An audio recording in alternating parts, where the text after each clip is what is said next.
Hey guys, I'm Eddie Gomez. In the world of soccer, the U.S. women's national team is ranked #1. They just won their 4th World Cup.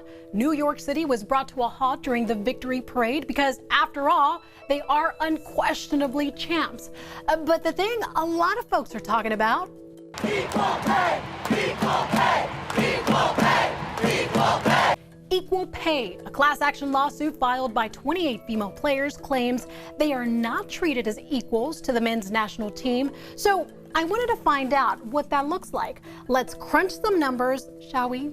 Let's start with salaries. It's tough to make a straightforward comparison of the earnings between both, and that's because the two teams have different contract agreements. For example, a contract player on the women's team makes a base salary and can earn performance bonuses. Freelance players are paid completely differently.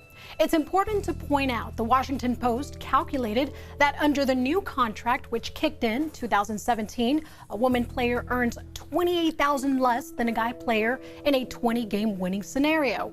Now, before this new contract, women earned, get this, $164,000 less, and that's including salary and bonuses. And I know what you're thinking, who's bringing in the dough? Well, it turns out the women's soccer team is, and not just recently. Overall, from 2016 to 2018, the women's games generated about $900,000 more than the men's games. But what about TV ratings, which, as we all know, equals money? This year's Women's World Cup final got better ratings in the U.S. than last year's Men's World Cup Championship game. 10% of American households watched the game, compared to only 8.3% that watched the men's equivalent, according to Nielsen. But to be fair, the U.S. men's national team failed to qualify to the tournament game last year.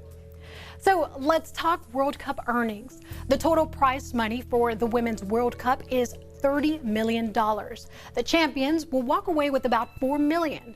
Let's compare. In last year's 2018 Men's World Cup, the champions won $38 million from a total pool of about $400 million. In other words, the champions from the Men's World Cup were awarded almost 10 times more than the total prize money in the women's tournament.